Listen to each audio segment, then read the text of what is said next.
Hello and welcome to another episode of the M42 Adventures podcast. I am your host, Rick Trimmer. And on today's episode, we kind of switched it up a little bit like we like to do.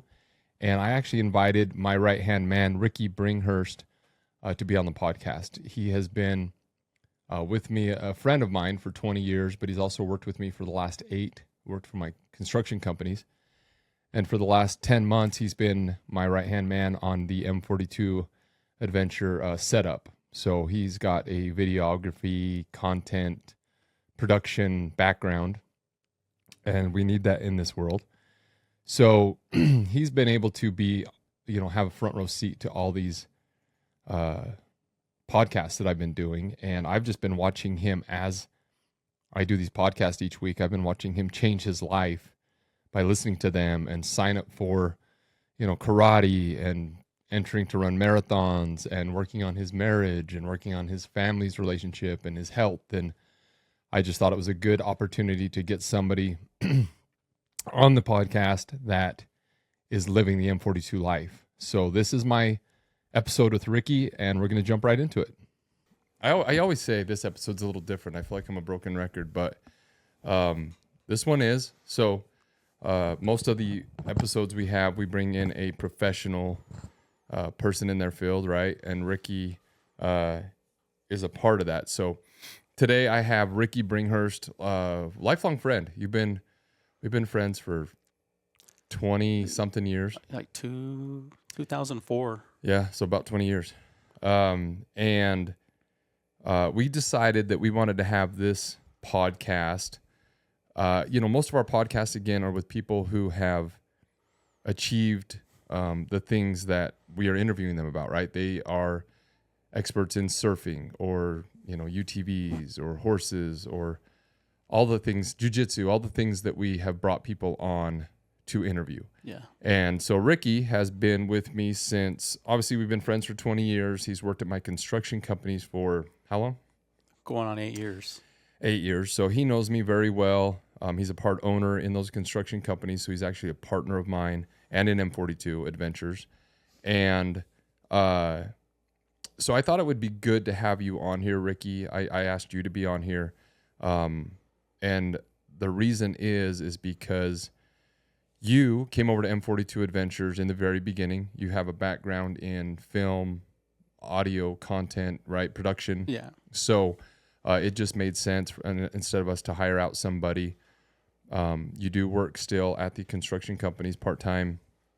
And then you've come over here and helped, our team over here with these aspects, running the podcast specifically. And so, what I want people to get out of this episode is you have had a front row seat to all of my podcasts. I mean, you've been on every single one. I think you haven't missed one. The first listener of all of them. Yeah. So you get to listen to them, edit them, hear them in person, see the emotion with me and the other guests and stuff like that. And so I get to share that emotion too. Exactly. Amazing. Yeah.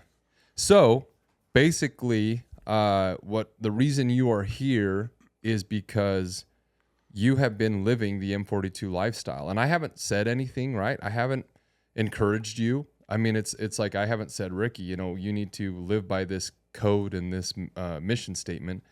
You just went out and did it.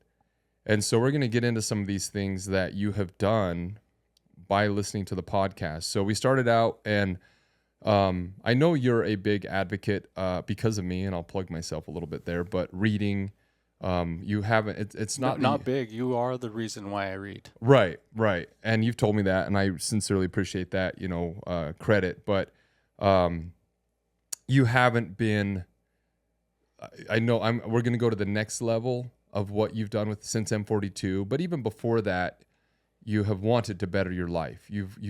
I've coached and mentored several people in the last decade, and what can be frustrating with mentoring is you want people to, do what you say. Yeah. It's kind of like a child. I look at it like my kids. I can go to, my little boy that's 3 and say, "Don't touch the stove." Oh yeah. Don't touch it, bro, because it's going to burn you. And then they touch it and you're like, dude. And I always tell my other boys, my older boys, I'm like, I could tell you exactly how to do your life, and it will be amazing. You know, how to find a wife, how to save, how to get a job.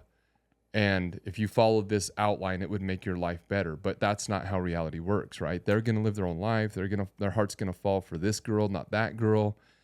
They're going to want to buy a motorcycle and you know, get debt and all these different things. And so what I appreciate with you that's been very, very refreshing is that, and that again, that's why you're on this podcast, is you are a doer.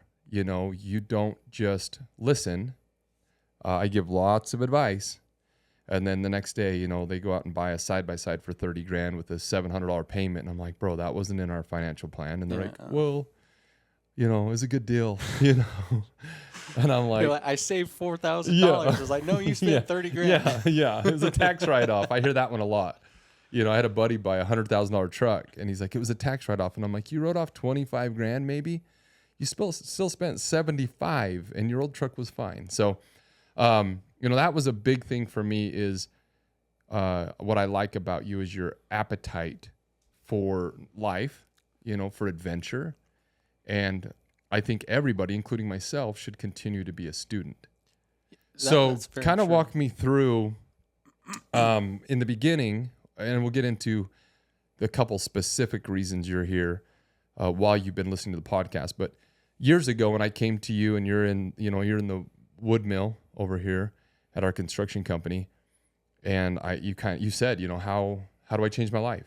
You know, how do I retire and travel more and get financially free? And I says, read books. Why did you go buy a book? You know, and it seems like such a standard answer because you told me to and I wanted, but I tell tons of people to buy a book, listen to this podcast, sign up for this seminar, join this community, and they don't do it. So what do you think the difference is between a doer and a dreamer? Well, at that point in my life, I was really lost. I was a drifter. Uh-oh. Like bad. Starting the tears early, bro. Well, this is just something that... I know. We have a running joke here with Ricky that he you know, cries a lot, and I love it. You know, I love it. When I'm passionate about something, if I care, I can't not. And what did he say yesterday? Wow, you must care about a lot then. I care about a lot of stuff. but it's, you know, I think that, I sorry to cut you off, but and to, you know, tease you a little bit, but no, I can. But I feel like people who are emotional, because I get emotional. I watch like commercials and I'll get teary-eyed, you know, I know you would. You know, or I hear a song and I get emotional, and I think it's been amplified now that I have kids. You know, everything I have this deep connection and love and that I didn't know. But I think somebody who's emotional, I think you experience more. You know, I think we were talking about this actually with Woody, and I'll say his name. He's going to listen to this episode, but you said, you know, if you bottle it up, then you either can explode, you know, through other avenues, or you're not, you know, I think to cry is to be real, right? So if you're holding it back, and men, right, we hold it back. We want to be manly, and, you know, not show emotion. But I think it's even more manlier to show emotion, if that makes sense. Oh, yeah. So, okay. Sorry, man. No, Go ahead. Cry away.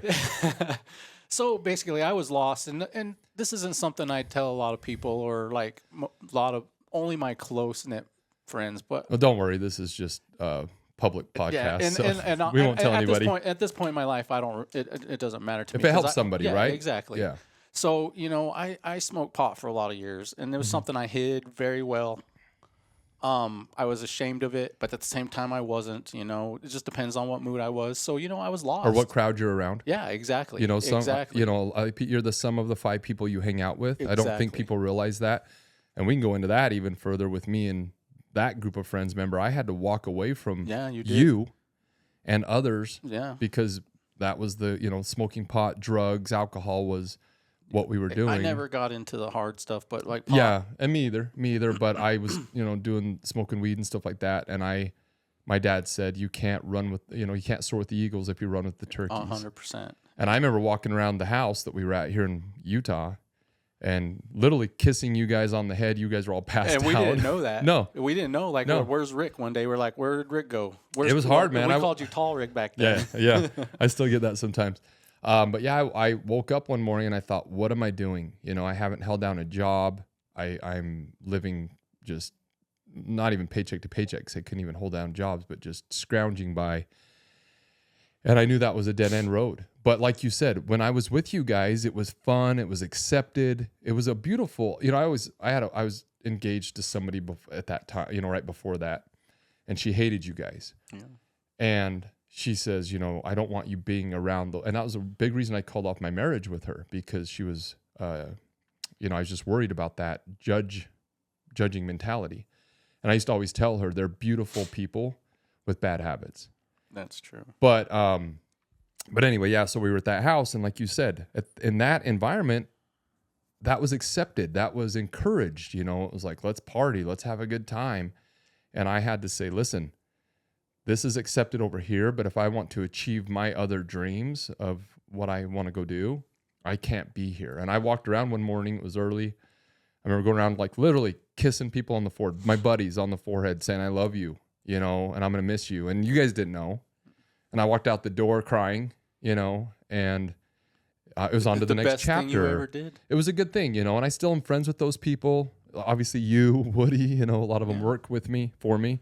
But I understand what you're saying there, you know, where you can have a bad habit. And I encourage people, if you have a bad habit, look at what the habit is, right? We talked with Jesse about this. And again, what's cool about this conversation is we can talk about all the podcasts we've had, because you've listened to them all. I know you have. Yeah. You're my number one listener. But we talked about Jesse because he said he was, you know, he's going to come out here in a couple of weeks, his podcast. Actually, probably right before this one will release. Yeah. But he was struggling with alcohol. And he says that was, you know, that's usually to numb something or to, you know, basically to hide something, right? And so weed for you was probably a release or a way to numb your mind. Yeah. Or, was it? Yeah. Is that what it was? Basically, I did it because at first it was fun. Right. Like, and then it became a crutch, and Yeah. I had to do it. Like, if I didn't, I freaked out and whatever. I'd spend my last $20 on a bag or Right. whatever you want to call it. So at that point, when I came to you, I was just lost. Like, I wasn't going anywhere. Had no savings. At that point, I probably never had more than $20 in savings. And this, how old are you? 40? I'm 44. And this wasn't 30 years ago. This was 7 years ago. Yeah, you were 37, 36. And I think that's what people don't realize. When I started over after I'd lost everything, I was 31, 32. You know, I hear a lot of people saying, man, you know, I blew it. I lost everything and I'm 35, or I'm lost and I'm 38. And it's like, bro, you are still a baby. Yeah. But it feels like it feels like the end of your life. It does. Towards the end. It does, 100%. But that's, for those out there listening, you know, a lot of people don't start figuring out who they are or what they want until you're a little more mature and you've been through some stuff. Yeah. And so until you're at the rock bottom. Just out there for people listening, you know, and going through some of these things. If you're fighting with addiction, try to really stop and dig down and say, what is this about? Is this, you know, to try to numb my, you know, feelings of failure as a husband, as a financial provider, as a mom, as a friend, you know, what is this what void is that trying to fill with that addiction? And then you can start to hopefully find a reason to come out of that addiction, right? Which sounds like where you were at. Yeah. And I, you know, at that time, I graduated from college in 2013 with a film degree in communications. And I turned down an opportunity to go use that so I could stay here and be a father to my 3-year-old daughter at that time. And I had a lot, you know, I was like, how am I going to make it? How am I going to make it? I got a job with BioLife, and then things just didn't work out. And then I would talk to Woody, and I was like, yeah, I'm just going to take a couple of months off, and, you know, which I really couldn't afford, but I had some other means of getting some income at that time, just little by little, and I didn't have very many bills. So I was just ready. I came to you and I was like, man, Rick, I want to be where you're at, man. Like, I I like, for one, you weren't always flashy. Like you're the undercover millionaire. Like that nobody, like you would people will pass you by and they would never know because you live a minimalist life with the biggest bank account out of anybody I've met personally. And so I was like, man, I knew enough that I knew who to ask. And at that point, I wasn't even really looking for a mentor. I was just trying to find a way. Well, and I think it's easy when a lot of people think of a mentor as somebody you have to like pay or find online, or they have to have credentials. I think you came to me as a friend. Yeah. So you wasn't thinking I want Rick to mentor me. You were just like, bro, what's up, Rick? Hey man, good to see you. Like, what did you do to get to your spot? Yeah, it didn't maybe start out as you thinking this is going to be something like that, but that's what's cool is, just look, have your eyes up. Yeah. Be open to, like I always use the analogy at the gym. I'll be at the gym lifting or something and see a guy over there with, the arms I want. And I'm like, dude, yeah, Chase, and I'm like, he does have the arms I want. Yeah, exactly. So I'd go over to Chase and be like, bro, what are you doing? How did you get arms like that? Those are obviously earned. You got some genetic abilities and gifts, but, and it's just a conversation, but I always tell people, and I think this is one of those key things with what you're saying is you never know what's going to start your journey. But I've told everybody, I don't like going to the gym. I'm not a gym person. I do not enjoy it. I don't. I have buddies that it's their therapy, which I am envious of. There's other people who I tell them I go hunting and they're like, that sounds stupid. I'm going to go walk around in the hills trying to kill some deer. That sounds pointless. To each their own, right? Yeah. Spin chases a little white ball around grass 3 times a week, golf, right? Yeah. And I don't understand that one, But again, when I go to the gym, it makes me, I don't want to be there. I'm lifting weights to try to have a better, physical body to spend time with my kids, and my young kids so I can throw a ball with them or hike with them. But then that carries over into eating better. And, all these different things that you didn't even think of. And so I think, like you said, when you start this journey, you didn't have a plan. You wasn't going to me saying, I'm going to change my life and I'm going to find a mentor. You were just having a conversation. It sparked something in you, which I know. Yeah. And now, and it started with books. That's why I wanted to go there. It started with you just reading. Yeah. And you consumed it. Well, at that point, before, I graduated from college and I'd only read 3 books from cover to cover my entire life. Which is pretty standard for most people. Yeah, and including college textbooks. I didn't read them. I went through and got the information I needed, and that was it. I didn't take the time to read it. I was very good at skimming through things and finding the information. And so when I talked to you, I remember leaving that conversation, and I saw, my friends never really took me serious because I was always such a goofball, and tried to be the guy that did all the stupid, funny things to make everybody laugh at my expense, So you do make us laugh. We do love you for that. Don't stop doing that. I still do, but don't not stop as doing that. bad. Yeah. More so in my adult life, I kind of want people to take me more serious. I don't want that to be. There's a balance. Yeah, you don't exactly. you don't want to be the clown, but at the same time, you want to. I want to be the funny guy, bring not the clown. Bring the joy. Yeah. And so you talked to me, and he's like, how many books you read? I was like, 3. And you're like, okay. And then I remember we walked away from that and you were like, hey, I'm going to give you a book. So I didn't buy my first book because at that time I probably couldn't have ordered it. You sent me through Audible, Rich Dad, Poor Dad. I listened to that in one day. Wow. I listened, but at the same time I was in the shop. I had my headphones on. Perfect. I worked by myself. I listened to thousands of books in the shop. I didn't have to deal with anybody. I wasn't a manager. I was just the peon guy in the shop making like $14 an hour or something like that. And I remember that like the first 10 minutes I was hooked. I was like, what the heck, man? Like just the story alone, like a lot of people don't get that, that the rich dad is the poor one. In all essence, you know. Mm-hmm. Yeah. And they don't get that. I talk to people and they still don't. And I gotta that he was really the rich one in the end, the poor one. So and then I just, instead of buying stupid things, I bought books through Audible. Um, and then I listened to that, or I'd read another book or something. If I had one in hard copy, I'd read that. And then I got to Outwitting the Devil by Napoleon Hill. That was probably the 5th book that I went through and listened to all the way as well. Yeah, it's a good one. And like, if you haven't, to those who are listening, man, that is a life changer. It will definitely put a lot of things into perspective on why things are the way they are and why those negative forces are beating down on you when you're at your lowest. And at the same time, it's going to make you feel like that you're doing the right thing.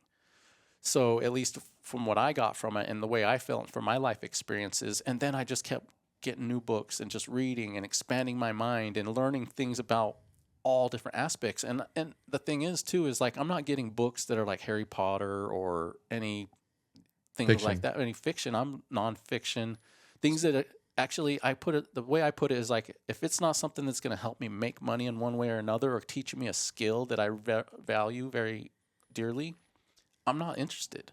I want something that's going to better my life, my finances. I got kids. I got a daughter and 4 biological daughter and 4 step kids who I love immensely. And I wanted to be a better example for them. Well, and one thing just in there, 2 things actually. One thing is, books hit you differently. You touched on that, what you took from it, right? Yeah. Books hit you differently at different times of your life. I remember reading all these books that I gave you because they changed my life, right? I was just a few years ahead of you on the path, and a mentor gave me the books. It's just paying it forward, right? But it's funny now because I'll go back and read them again 10 years later, and Rich Dad Poor Dad, it's not, I always look at it like if things were highlighted on the page 10 years ago, this was highlighted, how to get out of debt, how to get passive 100%. Income. And I was just that. And now I go back and I look how to be more, what's the word? Like, I can't think of the word, like where you donate money. What's that called? Charitable. What's that? Yeah, philanthropy, Okay. Like stuff like that, it's like, and charitable, it's like I'm in a different stage now, but I go back and I read Outwitting the Devil. And so that's one thing that I always hear, like, I read that book. When did you read it? I read it 12 years ago. I'm like, well, you probably should pick it up again. Well, I listened to that one 7 times. Yeah. And I know you do. But I just want people out there to understand, and I'm not a religious person at all, but I've heard of people that have read the Bible, and they read it when they're 20 and it's nothing. And then they read it at 35 when they have a little daughter. And it's whatever it is, so different chapters of life, the book can come into your life and it will be a different book. Yeah. So that was one point I wanted to make, but yeah, go ahead. So, so after you get out of that rut, and that's the hardest part, is like when you're drifting and you have no aim or purpose, you're going to just keep drifting. You're not going to, if you don't have a short term, a middle goal, and a long-term goal, you're going to be repeating your same habits. You're going to be repeating your same tendencies and all that. Yeah. If they say, if you fail to plan to fail, yeah, right? 100%. And I tell people that all the time. I think one of the biggest mistakes people make in life is that they just don't, like you're saying, they don't sit down and really think, not think, what does my mom want me to do? What does my brother expect of me? What do my peers expect of me? It's got to be you. This is your life, and that's one of the top 3 regrets on people's deathbed is they lived somebody else's version of their life, right? And so I think that's a very good point of, what to really sit down and say, what am I doing? And like you said, I only do nonfiction too, and not to say that that's right or wrong, but that's what I want to spend my time on is, fiction's nice. I like to watch movies. I don't like to read fiction. I'd rather just turn my brain off and coast. So nonfiction I read and I take notes and stuff. But I think a hard thing for a lot of people, and this is, I guess, coming back to you as well, is I've given a lot of people that book. I bought 100 copies of Rich Dad Poor Dad and handed it out to people. And 90 of them never did anything with it. And I've talked to them, like, Well, hey, I'm glad to make you proud. yeah. And that's what I said in the very beginning, is I always send my mentors messages and say, hey, it's been a couple years since we've talked, or a year since we've talked. This is what's new. And they're like, dude, that's cool. We went to another 20 countries, whatever, added to your real estate portfolio. And they always say, thank you. Yeah. Thank you for taking my time that I gave you and using it. Or even my money. Like, whatever it is. That could be $10, $15 a pop, right? Right. There. Yeah. The books. Yeah. $100. Yeah.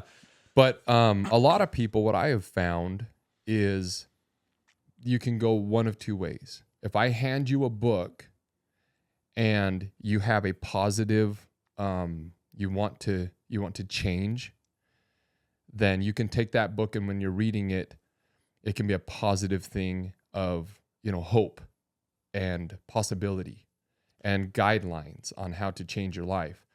But I've also seen it to where people take it as they're failing. I think that's what happens a lot of times when I meet people. And I get this occasionally where I'll tell them kind of what I've been doing. I retired and I've been traveling the world, and they'll shut me off. They'll unfollow me on Facebook, right? Which is like the ultimate, Well, there's because I think that's just a real dig into what they are doing in their life. And that's what I mean. That's the point of this is it's a mirror in their face. And I understand that. And they have just as much opportunity as you have. 100%. They just didn't. Yeah. And I understand. Do that. Yeah. But I think what's hard for people is putting that mirror in their face, and you can go left or right. You can either say, I don't like what I see, and I'm going to go change it, or I don't like what I see, but I'm not going to, I'm going to, break the mirror. Yeah, and I've been on that side of the things me too. Like Me where too. I'm like, oh my gosh, man, they're doing better than me. I did that first, 100%. and I've been doing it longer. And then you're like, block. Oh, 100%. And that's what I've said. Back in the day, I used to unfollow people. Like when I was insecure. Yeah. I was insecure. I was jealous. And I was like, dude, I am tired of seeing you, winning, because I'm not. And this is pissing me off every morning. Like I'm waking up and I'm thinking I'm going to take on the world. And then it's like, oh, Steve's in Europe traveling, and I'm like, man, I'm not watching you anymore, Steve, because you're making me sad inside.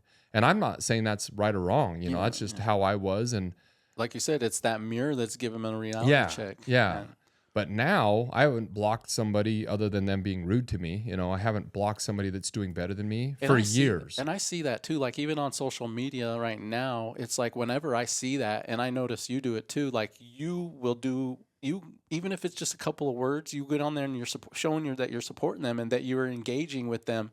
And that's what I've been doing, maybe like 3-4 years is like, oh man, now instead of like being jealous and like, or feeling that envy or whatever it may be, cheering them on. I'll hit that like button or that love button, and then I'll write a short little thing. I was like, man, that's awesome. Keep doing that. I want to encourage them because you never know. They might just, like you were saying the other day, you got hooked on a podcast, and you all of a sudden you like notice there's nothing there, and then you email them like, hey, like what's up? And you're like, oh man, I can't do that anymore. It just got too difficult. My life is too hectic. I can't do it anymore. You already got hooked on it, and it's like, now what are you gonna do? Mm-hmm. So you never know if you can be where I look at it is like you could be the difference of them keep going just with a little encouragement. Yeah, for sure. And that's where I'm trying to do too is like encourage people. I want people, if everybody built each other up instead of tearing them down, this world would literally be a way better place. Oh, for sure. We would all have more love in our hearts. We would have better relationships and more friends that we never knew we could ever have. Mm-hmm. And so I think that little support can go a long way. Oh, 100%. And I think it's hurting them. I always tell them, like people who want to block me, I'm like, well, you're missing out, because I'm not doing this to be rude. I'm not and I would definitely help you if you needed help. You know that. Yeah, dude, you lent me some money when I was in dire need. And for sure. And so it's like, I think when you, that there's pros and cons, and like I said, I blocked people back in the day just because I didn't know how to handle the emotions and the mirror in my face. Go back and unblock them now.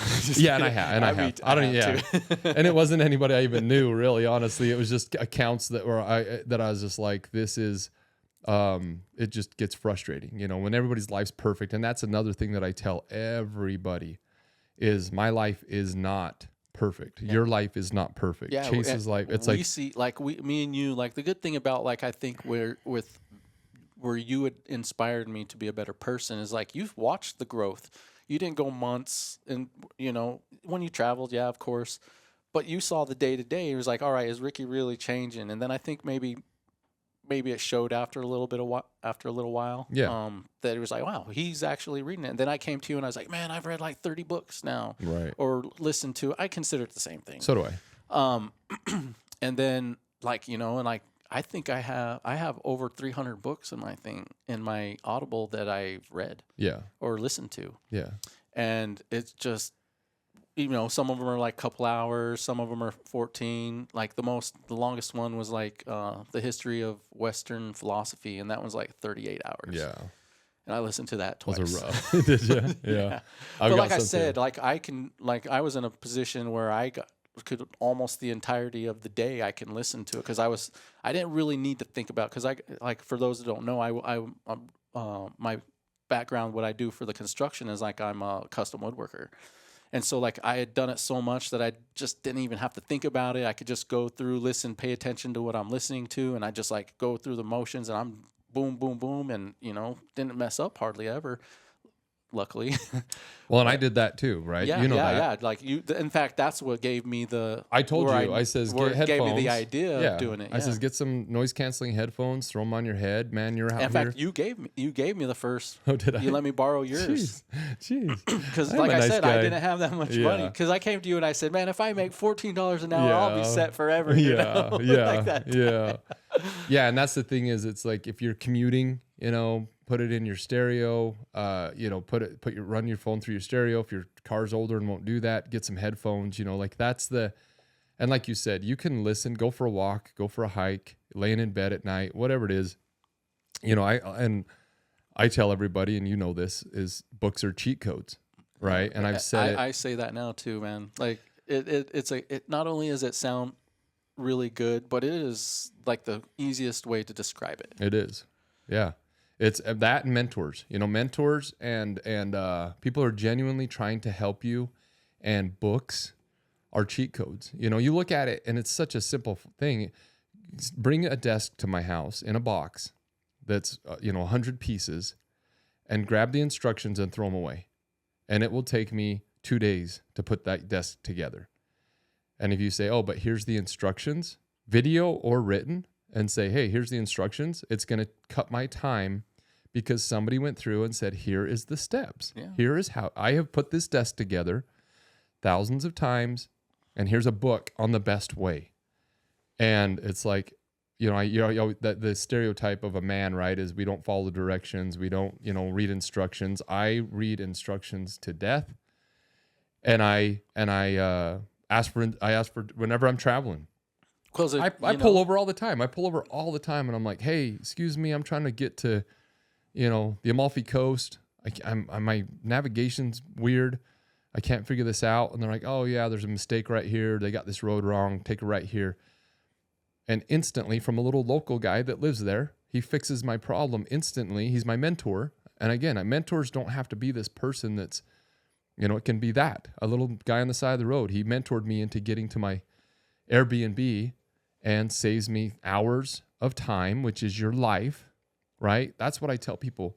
If you can shorten down all the things you want, if you want to travel, if you can find a mentor that helps you do it faster, better, cheaper, or if you have a guy who, like a woodworker, if I came over there and you said, Rick, go build a Sequoia post with the new systems, right? We miter the corners and stuff that I don't know. Yeah, everything's changed since you were in the shop. I could figure it out, yeah. Right? I could. Yeah. If you went home and I stayed there, I could figure it out, but it'd take me 2 days to figure it out because I don't know how to turn the dust system on. Yeah. I don't know how to turn the lights on. Yeah. But if you said, Rick, I'm going to mentor you and show you how to make a Sequoia, and you showed me in 1 hour, that's my cheat codes. So I don't understand why people, and it's a statistic, and I'm not sure what it is, but like 90%, we'll just say, right? Most statistics are made up. Yeah. But I know it's a high number of people stop educating after high school or college. Yeah. and they'll educate a little bit into their field. But I tell everybody, one, education on anything that is even like, cooking makes your life better, right? Education on hunting, and how to break down an animal could make your life better. Relationships. It doesn't have to be, how to do QuickBooks, even though that one also, here, Chase, right? Chase is a new hire here at M42 Adventures. And it's like, hey, here is the instructions on how you can make more money. And how does Chase, or how do I, or how do people make more money? It's you become more valuable through education. We tell people in our shop, right? Our wood shop. If you know how to sweep the floor, you're $10 an hour, $12 an hour, right? Now, if you can add sweep the floor and glue stuff up, you're $14 an hour. And if you can add this and that and every, like you can run the CNC, you can run the, the lathe, you can run all the equipment, you can, it's like you can read the plans, it's like you're one of our most valuable people over there because of your knowledge from continuing to learn. And that's what I think people don't realize is that's what books can do. Yeah. Like if you, honestly, I don't know where I'd be right now if you went in and given me that book. Probably high somewhere. Probably. Yeah. Yeah. And I didn't care. Like when I was doing that all the time, I didn't care about the future. I just cared about right then and there. Like I didn't care. Like obviously I cared about where I was going to, I always wondered, I was like, yeah, I'm probably going to work till I'm 80, and that was the mindset. But now I don't want to work until I'm 65. I want to, hopefully, things can change and my life is getting better. I'm not living paycheck to paycheck. I got some money in savings now. And I'm smarter with my money.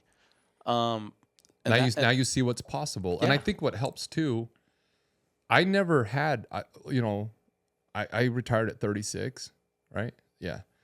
I never knew that was possible. Yeah. And I never even had, I remember going to my mentor, my first mentor saying, hey, I'd like to retire by 45 was my goal. So in a year from right now. And he's like, dude, that's tough. He's like, I don't know that one. And this was a very, very successful businessman. And he's like, that's a hard one, dude. That's pretty tough. He says you'd have to have passive income probably 2 to 3 times your monthly expenses because of inflation that's going to grow. So, if I cover it, my number in 2016 to retire was $6,000 a month. I'm like, if I can get a passive income of $6,000 a month, I can retire. Well, now it's more than that. And like you said, my living conditions haven't changed since 2016 much, right? I bought my ranch, but as far as my house, my cars, like you said, I don't buy. You could easily have a Lamborghini right now Yeah. if you wanted. Yeah. Like literally. Right. I mean, you couldn't get much out of it here because of all the potholes. Yeah. But it's like I don't need that anymore. No. That used to be living. That's I still like it and they're fancy and they're cool and whatever. But yeah, that's the nobody ever told me that this is possible, and I just kind of figured that one out on my own. We went through the math and he said I would get to $10,000 a month passive income before you quit your job. And I did. So that was in 2011. It took me till 2016. So 5 years. And that's when I did that. And so I had a passive income and it's grown now, which you're aware of. I'm not going to get into the details, but, I don't have to work. Right. And so, it's an inspiration, to be honest. But what would be cool, I think, is man, you can see, and you're with me every day, every single day. That you get. It would be just nice to have access to that, for me to say, hey man, this is what we need to do. This is how we need to do it. This is how you can probably retire. Again, we're all in different circumstances. You have more older children than I do. There's different things going on there. But we could make a financial plan, and we've done a lot of financial plans together, right? Yeah. To where it's like you could retire and not at 65, way sooner, Like what kind of retirement is that really? and then they want to extend it like to 70 or 67 Oh, do or they? something like that. Oh, I haven't heard that. I heard something Yeah. I can't remember the exact number, but Because they we're living longer, Yeah, which we're makes living sense, and longer. they're probably running out of Social Security. Well, yeah, it's been happening for a while. Yeah, But, so, dude, I have a neighbor that I what can talked you to. do? What can you do at 65? Like, I talked to my neighbor yesterday. I haven't talked to him for a while, and he's been going on these cruises. He's going to Antarctica on like November 15th, like in 2 weeks. He's going on a 60-day cruise from Miami to Antarctica. wow, I'm like, bro. that's awesome. But he's been doing all these cruises. He loves cruises, him and his wife. I like cruises Yeah. too. You don't have to worry about anything. I know. I do too. People hate them, man, and to each their own. But anyway, so I was talking to him, and a year and a half ago, he was outside all the time, working on his yard, like wheelbarrowing buckets of gravel. He redid his whole yard into desertscape. And they just retired. He's 68. So he just retired a few years ago. And I'd see him out there working and stuff, and I hadn't noticed him out as much. And we're gone a lot, right? We travel a lot, so we just miss each other. And I saw him yesterday, and I went over and talked to him for like an hour and a half in the driveway. And he's struggling horribly with health.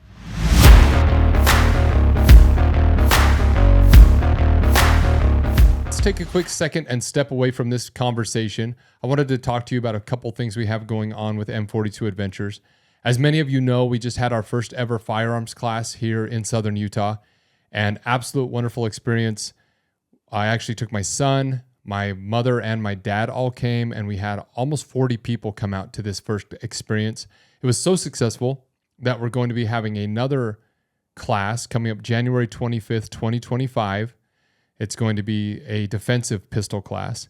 So if you're in the Southern Utah area and want to come out to this, reach out to us. You can email Chase and that's Chase with a C, CHACE, at M42Adventures.com and let him know, and he will reach out to you and get you the information. Also, I wanted to let people know that the Genesis, our online community, is open and live. It's been going for about 2.5 months now. We've got 70-something members in there, and it's starting to get really good in there. We've got 5 mentors, and it's wonderful. So if you want to check that out, it is free till the end of the year, and we'd love to see you in there. So just a few things we have going on. We're going to have more stuff coming up here shortly, but that's what we got going on as of right now. So let's get back to this conversation. His back, it's not even like his heart or his mind, it's his body. Yeah. And he's like, man, I've had to have, which I knew of his surgeries and stuff. I've known what he's been going through pretty well, but he's like, dude, you're doing it right, man. He says, I worked till I was 65. I've got money. I've got, the time, and my body. He says, for me to get on a flight is agony. For me to sit on a seat on an airplane is agony. And, that's like you're saying, it's like, man, I just wish more people would, the government tells you, right? The world, I always liked I think it's Steve Jobs who says the world's rules are made up by people no smarter than you. And I think about that all the time, driving. I remember being a kid and the speed limit on I-15 was 55. And then it was 65. And then it was 75. And now it's 80. Like, somebody's just changing it for whatever reasons. They think it's safer to go 80 than it was 55 back then, which the cars are safer, things are different. But that's just a group of men or women sitting in an office saying, I think we can go 80 now. Let's try it. And then we go 80. And if you go 90, you get a ticket. 5 years ago, when it was 60, when it was 65, if you'd have went 80, you got pulled over and they wrote you a ticket and said, you're breaking the law. We told you it was 65, Rick. And I'm like, I remember getting pulled over one time because I had a motorcycle. I had a motorcycle all growing up. And then I had this old crappy truck. And I got pulled over on Wendy's on the boulevard by a cop. And I'd been riding my motorcycle a lot. It was bad weather, so I had to get into the truck that day. I get pulled over and he says, I'm giving you a ticket for not having a seatbelt. And I'm like, what? And he's like, yeah, you're not wearing your seatbelt. And I'm like, dude, I was over here yesterday riding a bullet bike with no helmet, because Utah has no helmet law, no seatbelt on a bullet bike. I'm riding around. Why? How can you give me? I'm inside of a cab now. Yeah. And he's like, yeah, I don't really understand it either, but here's your ticket. I didn't, wait, But that's showing you that these laws and rules that we live by can be crazy. And so when somebody tells me you're going to work till you're 65, there's that. What kind of retirement is that really? And my dad told me that. My dad's like, listen, Rick, the way the world works is you're always going to have a car payment. You're always going to have a house payment. It's just the way it is. And you'll probably work till you're 65. It's just kind of the number where you can get ahead. And That's I'm probably like, the best thing they ever said to you, though, because your personality, yeah. you automatically like, whatever. Like, I'm going to prove you wrong type thing. And probably true. And he tells me all the time, he's like, you've done things that I didn't think were possible, But again, and we'll get into this, but it's sacrifice. People just see the trophies, right? And that's one of the things I love about sports. I got something really awesome to say about that. So Okay. I listened to this study about what they did with these. They took like 50 kids, and they were like 8 to 10, something like that, and they offered them all. They said, "All right, we'll give you one cookie." You probably heard that. We can give you 2 cookies, or we'll give you 1 cookie right now, or you can have 2 cookies in 2 hours or an hour or something like that. And then they let them choose. And then they studied those kids over the next 20, 25 years, all of them. And then all the ones that took. And this was when they're like 3 or 4 or 5 years old. They're not like 10. Yeah. They're okay, little. Okay, so they were way younger than which I liked, liked, because it's like they just at 3 years old, you just want the cookie. Yeah. And so they. I think they were 5. I love this. Yeah. Stat. So they took it. And then they looked at I've done this to my kids. Yeah. I've tested it. I tried it, but my kids are going to be poor. My kids were too old by the time I tried to. They ate the cookie. Yeah. And so, but all the ones that waited the certain time or whatever. Yeah. I think it wasn't an hour. It was like an hour. It was like 10 minutes. The ones that I waited, saw. Because they're 5. Ones that took a time to wait and to get the 2 cookies were like literally 10 times more successful than all the ones that took the cookie. 100%. The 1 cookie. And that's such a good analogy. Not even analogy. It's a test, a Harvard test or whatever it was, that shows that if you can control and we all deal with this, right? I was laying in bed last night, and this is when I just, I struggle with my weight, right? And I lost like 40 pounds, remember, on some bets, which is what saved me money. Put money in the equation and I'll starve. Dude, no, for real. I've never lost a bet. I have never seen anybody penny pinch as much as you. Oh, yeah. Which is great. 100%. Like coupon. But now I will not go get any food without a coupon. Good. Yeah, I love that. Ever. Yeah. Like Dixie That's Direct. That's how I am. One thing I love is like for a company Christmas present, the company buys everybody in the company a Dixie Direct. Yeah. Because you firmly believe in that. Oh, and 100%. I use that thing almost everything is Hal, Hal Partridge? Yeah. He actually called me in one year and says, man, because he works with us. We don't see him a lot because he's a consultant, but he says, hey, man, it's like February and I didn't get my Dixie Direct. Are you not doing those anymore? And I'm like, yeah, it's here in the office. It's in the drawer. And he says, I says, I didn't know you really cared. And he says, me and Grace love that thing. And he's, he's 65 years old and successful, but there's no reason, I look at it. People judge. Shame in saving money. Exactly. I pull it out, and I used to pull it out in front of my buddies and stuff, and I was embarrassed, and I'm like, oh man, they're all, this looks cheap. And now you get to a point, and I think it's, it comes with, for me, in the beginning, it was trying to get money, trying to get in a financial safe, secure place. So that was the reason. And I did hide it because I had no money. I was embarrassed and I needed to use the coupons. But I tell everybody, you come to a point, at least I did. I don't know about everybody, but I came to a point where you hear about and not that I'm saying this, I always try to walk that line of not being, egotistical. But you see these farmers, Kendall, right? Kendall, how does he live? Yeah. Kendall could probably buy me, twice over. Yeah. And how does he live? I actually never forget this. I remember when we were sharing the shop with Titan, mm-hmm. We were using their equipment when we started getting going. Yeah. I was renting their shop. Yeah, we were using that stuff. I remember hearing him talk about he was going to go buy a new scope or whatever. And then he went and got it, and I'm like, man, how much did that cost? He's like, I haven't looked at a price tag in like 50 years or 20 years or whatever. Like so long. I was like, what it would be like. I was a little envious at the time. Yeah. And I was like, what the heck? Which that negates my story here, Ricky. So good job. I'm sorry. No, but But the point is yeah, he doesn't look at price tags, but also he's not flashy, right? No, yeah. And that's just like he's remember, like me. You only spend top dollar on like certain things, like for hunting sure, and stuff, for sure. or shoes or that matter, things that matter. Yeah, to him, to you. But like that's what I think is once you like, I'll go to Kendall, and he could go buy a Lamborghini, right? Yeah. And he drives an old Dodge. He always says, he's like, my kids all drive nicer vehicles than I do. He's like, that's funny because theirs are all financed, Yeah. And, but I think what happens and what happened for me about still using coupons now, even though I have money and I don't need to, is one, to be ethical. Like I almost think it like as ethics, it's like, I don't want to be wasteful.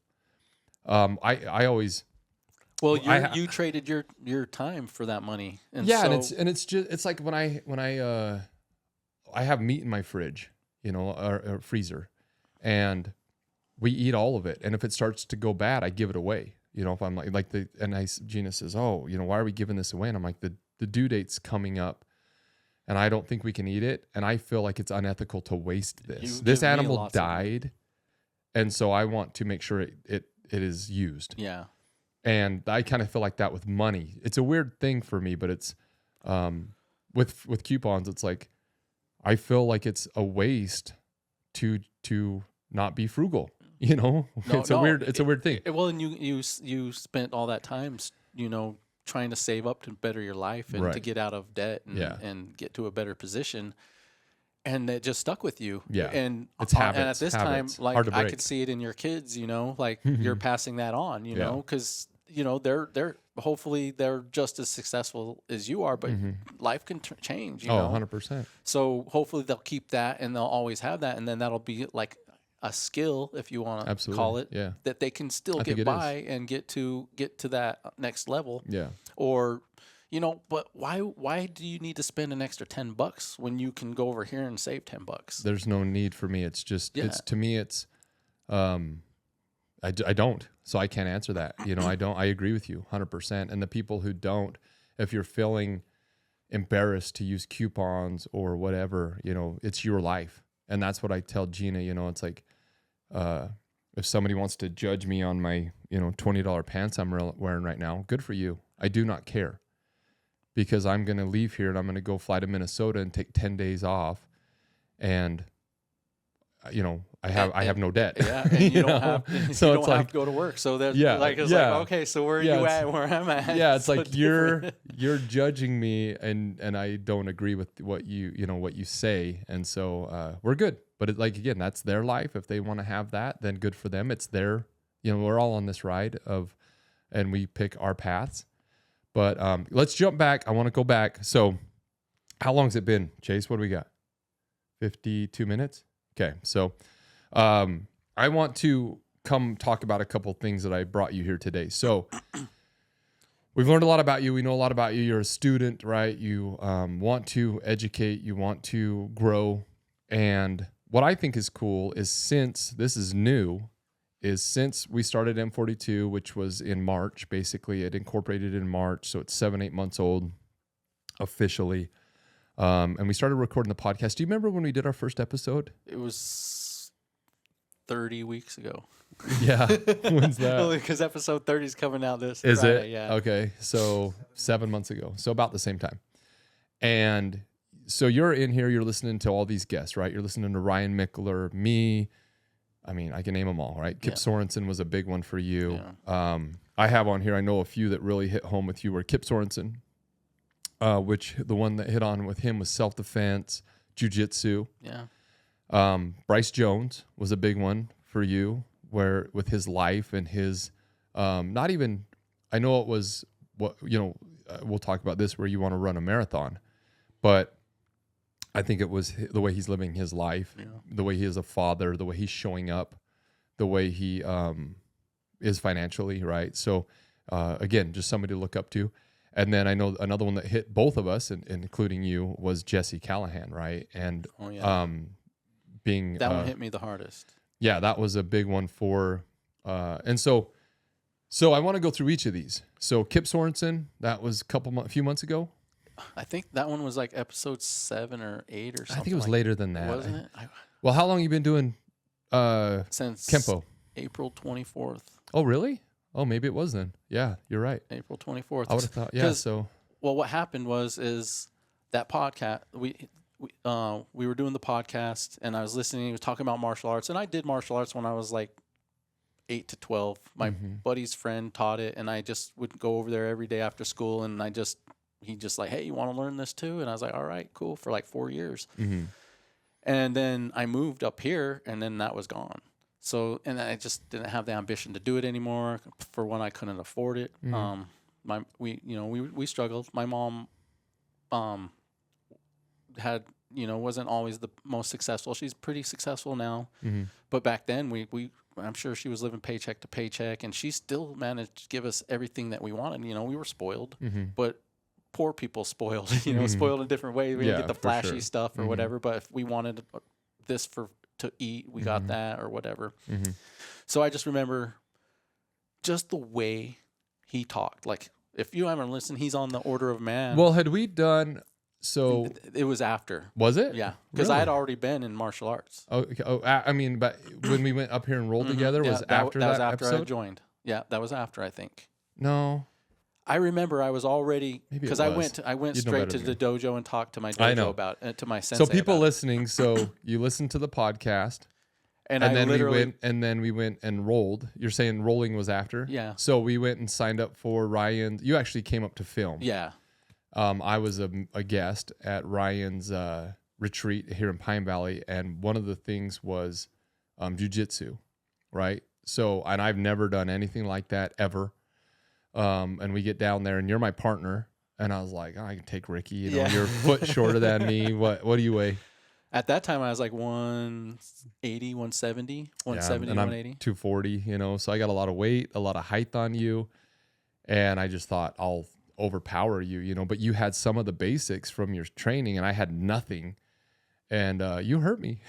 Well, not only that, like, you were struggling to hold me down. Oh, yeah, like dude. That. It was. But at the same time, it was hard for you because you were so long. I couldn't get my legs around you or anything like that. I had something going for me, but I just remember you being good at it. And I says, what? Why are you good at it? And you're like, I have some training. I have some background. And that was one thing that I've learned now is how important you think I'm going to get in a fight. I'll just fight. And it's like, man, it's just like everything that we have done together on this podcast, right? We talked to a guy yesterday about filming, and you can go down the hole of, the rabbit hole of filming forever, and surfing, and all the guests we've had, horses and UTVs and firearms, and so fighting's no different. Yeah. And so we did that. I actually had a bad shoulder, still have it. And I was headed to Hawaii for 3 weeks to go hunting. And I says, because they were going to have everybody, they call it rolling. Yeah. But they were going to have everybody fight. Well, it was like a tournament type thing. It was teams against teams. It was like red team, blue team, yellow, red, or whatnot. Yeah, whatever, and then, So you took my play. You came to me and you was like, hey, man, I don't know if I want to do this. Not that you couldn't, but you're like, I don't know if I want to risk it. I don't want to be hurt. And I was like, dude, I'll do it. Well, yeah, Kip says you can get injured because we're all novices. And he says, so, hey, just heads up. This is a competition. So we're going to be going hard. Yeah. Not full. Yeah, it was, but it looked pretty dang full. It was pretty full, man. And he says, so Kip, man, I got a bad shoulder. He was coming with me hunting in Hawaii a week later. Yeah. And he says, dude, I would probably not do it. You don't want to get in there and get hurt. And so I came to you and says, hey, man, will you jump in here? You were filming. Again, you were there filming.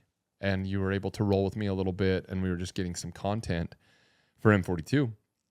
And they put you with the biggest guy. Well, they were matching people according to size. And so I just took over for what you were going to do. And he was 300 pounds. Yeah. 300 pounds.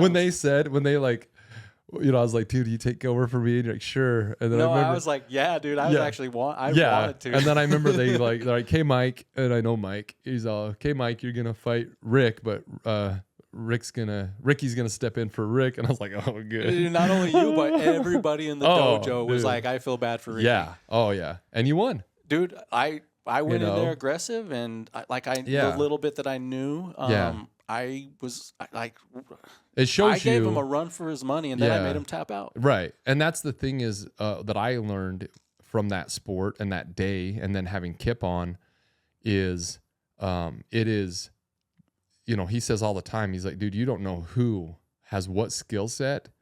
And you think because you're a big guy, he says there's little guys that he's a black belt. And he says there's little guys that I roll with that pin me, you know, make me tap in seconds. And so it's terrifying. Jiu-jitsu and things like that. So you went and you signed up for Kempo Karate. Yeah, right after that podcast, I was like, actually, during the podcast, I was researching on places to go. So this is what I want listeners to understand. You know, it's like M42 Adventures is trying to get people to go out and live adventures. Get out of your comfort zone. Get off the screens. Get outside, whatever it is. It can be surfing, you know, outdoor photography, outdoor cooking, mountain biking, you know, Kempo Karate, jiu-jitsu, boxing, you know, just trying to get people out and doing things. And so there's two questions there is one, why did you pick Kempo? And I know we're getting short on time. So, you know, make it as brief as you possibly can, but we'll go longer if we need to. But why'd you choose Kempo? And then what made you actually, because this is where most people fail, including me back in the day, is taking the action. You know, most of us have excuses. I know how you start work at 4 a.m. every day. Every day you're here at 4 a.m. working. And then you come over here and you know, it's like, excuse me. I know you have a family, you have a wife, you have, you know, a life beyond work. And so you know, you have a lot going on. What made you, how did you overcome those excuses that most people have? And then why Kempo? Well, first I chose Kempo because that's what my friend's dad taught me when I was 8 to 12. It was Kempo.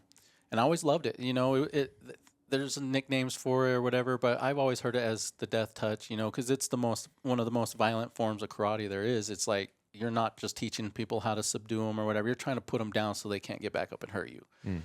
And so I was always really like that. And then I was like, okay, maybe if I do that, I can transition to it pretty easy, which I kind of have. And then one of the other reasons is because I've had some health problems, you know, and it's mostly to do with my bad choices and bad habits from my past. And, you know, so, you know, there's been points where I couldn't get diagnosed. They couldn't figure out what was wrong with me. And, you know, I'm like, dude, am I even going to live for the next 6 years, 6 years? You ended up having to get like something removed. I had to get my gallbladder removed. Yeah. It was making me really sick. Change my diet. You know, and it's hard. That's going from like eating whatever you want, fat, sugar, all that, and then like the next day changing your entire what you eat and consume. That is probably the hardest thing, and I still struggle with it. Like there's plenty of times where I'm like driving by McDonald's. Sorry, I hate McDonald's. Like Wendy's was my go-to back then. Or like, dude, I want a burger right now, because burgers are probably my top 3 foods that I love. But you can't do that. Like, you know, that extra fat's going to get in there, and it doesn't go into my gallbladder to process like that. It's going straight into my other organs, and you can't do that and be healthy. So all those things, you know, they couldn't figure out for the longest time what was wrong with me. And so you did it for the physical. For the physical part, I wanted to get better in shape. Also, you've told me because that's the thing people don't realize is, again, like we said, you know, there's so many, like when I go to the gym, I think I'm going there for this and I get 5 more things out of it. You know, with karate, you've told me I'm getting physically fit, which I was thinking today, you look good, man. I know a couple months ago you were getting fat. Yeah. Right. And I called you out on it. Yeah. And you're like, I'm trying to. well, I'm trying to gain weight. That's what I mean. Yeah. You're like, dude, watch. You're like, I'm gaining. You're eating like 9,000 calories a day or something. And I'm like, you suck. Because you're 44. I was bragging about it. Yeah, you're like, dude, in 2 months, I'm going to be back to, you know, fighting weight and whatever. And you look great. So, but physical, And then emotional, I'm sure it's helped your mind and yeah. your, I know karate is from what I know, I've Discipline, like the discipline and control and, all the things that, you have to have your mind right to have your body right. Friendships, I know you've become very good friends with your instructor, sensei. And then also learning how to defend yourself and your family if you need it. Yeah. And so it's like, these are the things that, listening to M4, that's what I loved about this. That's why I wanted you on here, because literally the thing that made you sign up was this podcast. And listening to these men and women that you want to emulate. Yeah. And you went and did it. And then, Bryce Jones, you're talking about, you want to go do a marathon, right? That's in your future. Yeah. And to be about that too, Bryce Jones was like episode 4, I think it was. And I was like, and this is the thing too, is like, cause I was doing the karate thing and I was like, man, I don't know if I have time, this and that. But then I go home every day and I got like 3-4 hours. If I don't go home and take a little nap or whatever, I got 3 or 4 hours. I could do whatever I want before my wife gets home. Mm-hmm. And so I'm like, all right, I'm going to watch this movie, I got caught up in a series and I'm like, I got to finish that series or whatever. And then it was Jesse, like a few weeks ago, that cemented that. Yeah, cemented that. I was like, man, he's running marathons. Like, and he, like, the way he talked about it, he's like, dude, I just did it. Mm-hmm. And he's like, because running a marathon, 26 miles, that's pretty intimidating. Nuts. Like, I can't imagine trying to do it all like right there. But then if you just go home, so I actually went home that night after that podcast and I ran 3 miles. Wow. There's a loop over by the Bloomington Circle. I ran that. It's just over 3 miles. I ran that. Yeah. Went home, and then I started running the hill going down to my house. I started doing that. I sprinted up it twice, and I wasn't the fastest, and I used to be really fast back when I was younger, but I struggled. That first one, I still kept going, but I was like, I call it sprinting, but if somebody was watching me when I driving by, I was probably running in place. But it is hard, man. Yeah. My legs were burning. Yeah. But I did it, and I was like, I got done. I was like, at first, actually, I was like, I'm going to do 1.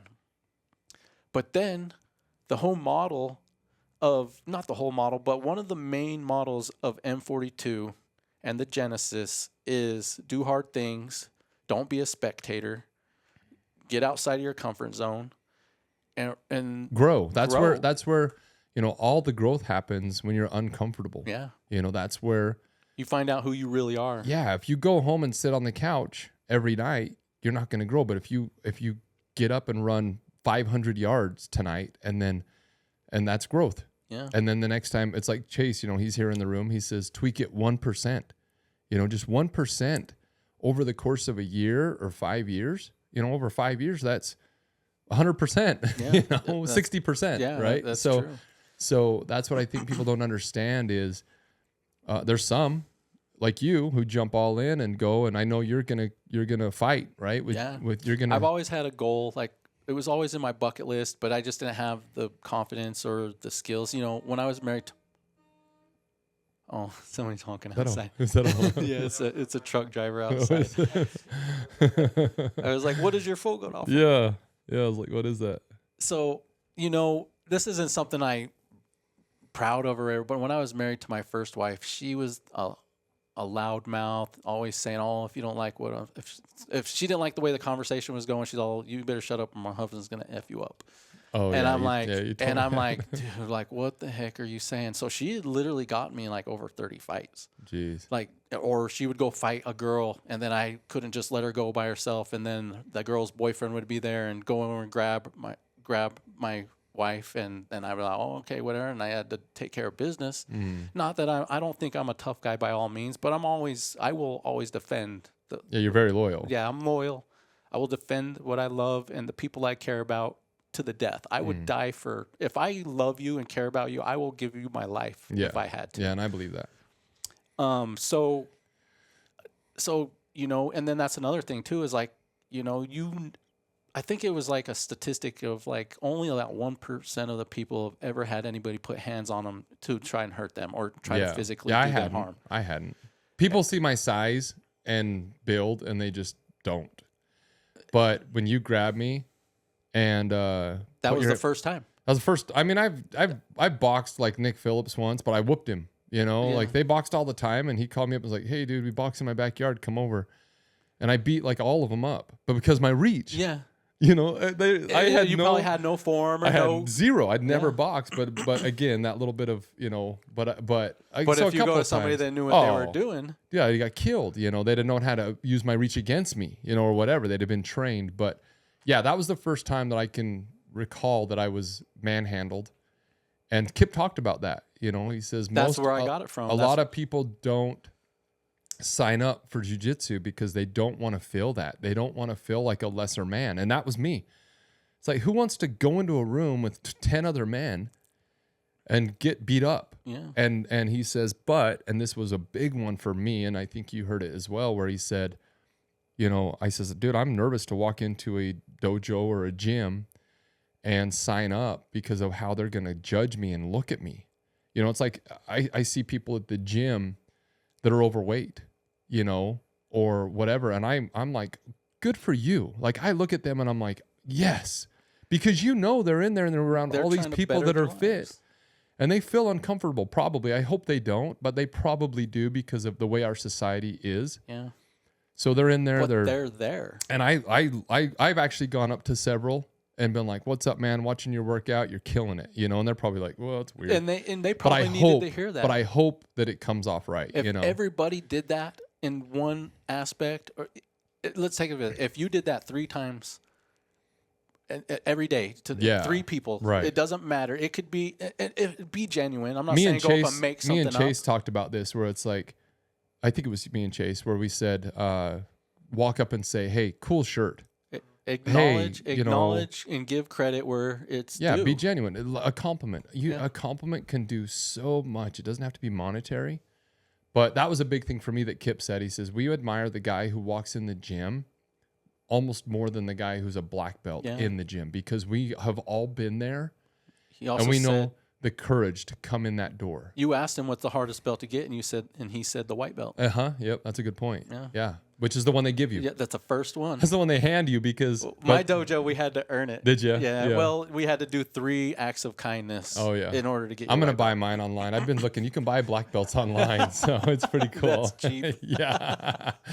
But yeah, that's a good point. You know, that's the hardest one to get. And that's a very good... And that's what I want people to understand is M42 is these adventures... It's these experiences. We're doing a firearm course here in a couple of weeks, an intro to firearms. I'm taking my son who's shot a pistol 10 rounds. You know, my wife's going to come. You know, it's like, but we also have men there that are from the military. So we have it set up to where your intro is going to be for you, you know. By some of the best people that can teach you. Exactly. Yeah. And that's what I want people to realize is do it. Like you have. Don't be a spectator. Join. I actually was in as a side note. I know we got to wrap this up, but we were in San Diego at SeaWorld. My kids love SeaWorld. They love to go see the animals, and now they have roller coasters, so they love SeaWorld. And we were down there, and they came up to me. I was in an M42 shirt, bright orange shirt, and I think that's why they picked me. But we're there like 10 minutes before the sea lion show. And I'm sitting there with my family, and a lady comes up and she says, hey, would you want to be part of our show today? And I'm like... I saw those pictures, and they're awesome. Yeah. You got drenched. And I'm like, what does that mean? And they're like, we're going to have you come down, stand up front. We'll have you be part of the show for like 3 or 4 minutes. And they're like, you'll get a little bit wet. Nothing bad, is what she told me. Yeah, that was a lie. Yeah. And she's like, you're not allergic to fish, are you? And I'm like, no. And she says, okay, are you good with that? And I says, yeah. And she says, okay, sit right here. They'll come grab you. And I'm sitting there with my kids and my wife, and I'm watching the stadium just fill up, like thousands of, at first there's like 50 of us. Dude, you're naturally going to feel that, and I'm sitting there and I'm like, oh my gosh, dude. And I turn around and I'm like, okay, I am not turning around again. There is thousands. I mean, I told Gina, I says, when you did the video of me doing it, you should have showed the audience because it was a stadium. And I'm sitting there, literally, I'm sitting there thinking, can I get out of this? You know, and you know me, dude. I'm Yeah, personable. yeah. I'm outgoing. You don't have those kind of problems. I don't have those kind of problems, but I'm like, you know, what are they going to have me do? What's this going to be? It's unknown, right? It's in front of thousands of people. And the hard part for me, and I think it's with the podcast, you remember in the beginning, we'd say, hey, we're going to record at 11, and I'd get in at 9 and I'd just walk around stressed. I'm a very good, like, hey, Rick, will you talk right now? And it's like, oh, what? I don't have time to get iced out or whatever, the nerves. And so I do better with that. And so I'm sitting there for 20 minutes. And the show's going on. All you the know. doubt, all that doubt. Yeah, I'm like, what if, you know, what if I trip? You know, what if? And I sat there and I thought, no, I am a yes guy. I say yes. That's why I said yes to her. Think of the example that you were setting for your kids. And that's what I was going to say. I turned over, and I'll get emotional. I turned over and I looked at my 3 boys on the bench with me, and I thought, that's who I'm impressing. Not the thousands of people in this stadium. I do not care. If Daddy stands up and he gets splashed by a sea lion, my 3 boys will remember that for the rest of their lives. Yes, they will.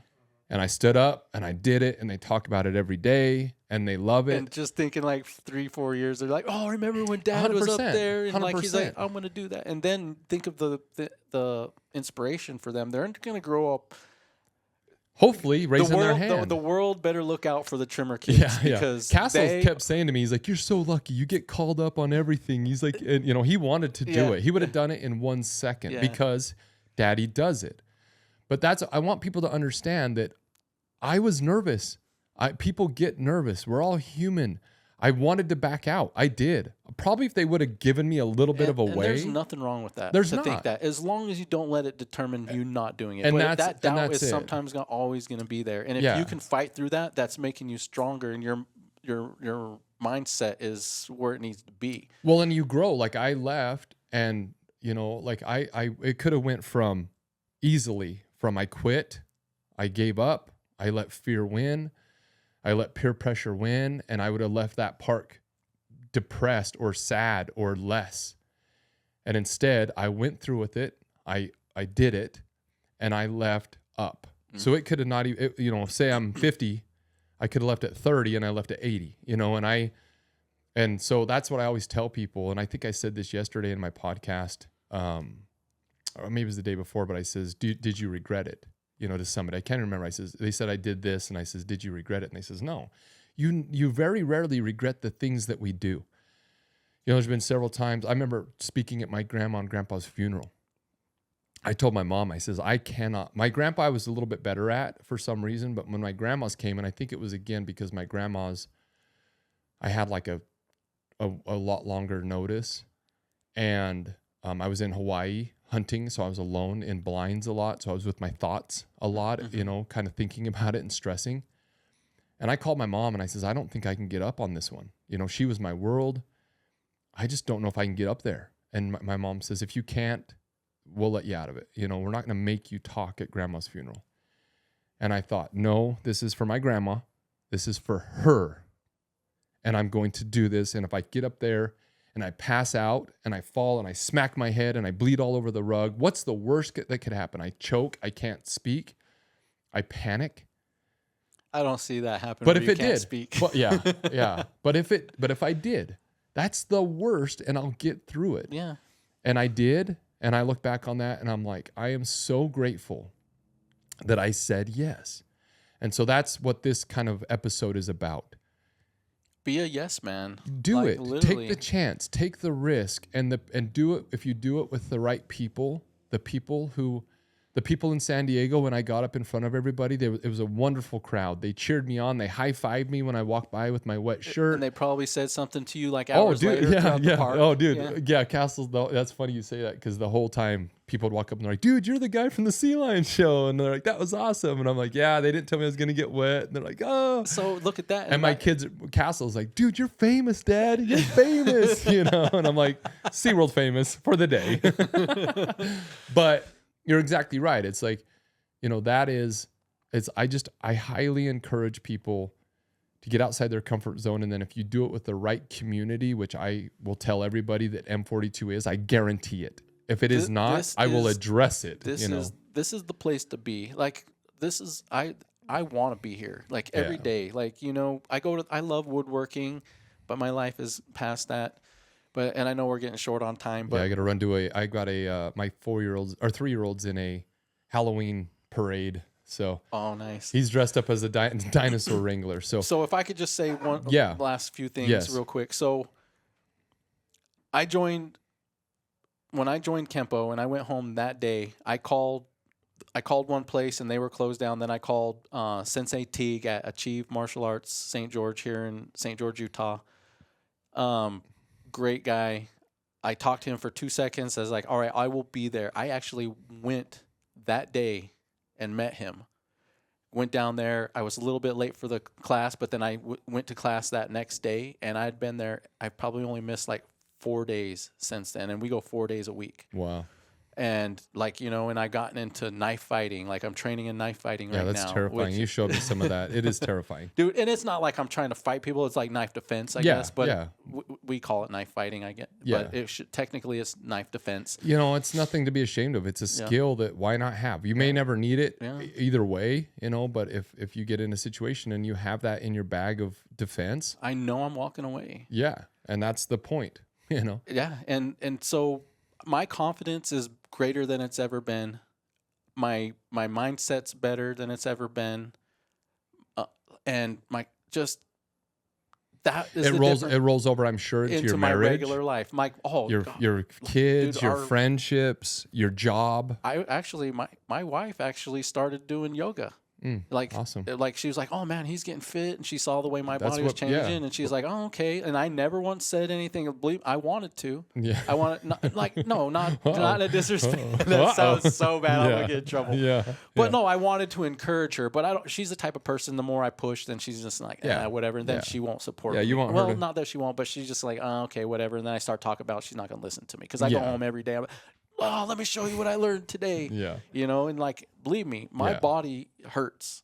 Like right now, last night I got kicked in the ribs like 30 times. I actually train with a black belt every day, basically. And then when he's not there, it's a purple belt lady. Yeah, you told like me she's that. like, yeah, she's amazing. like 34. She's love awesome, that. but she Is that the one we're gonna have on the podcast? No, this is a different one. Okay.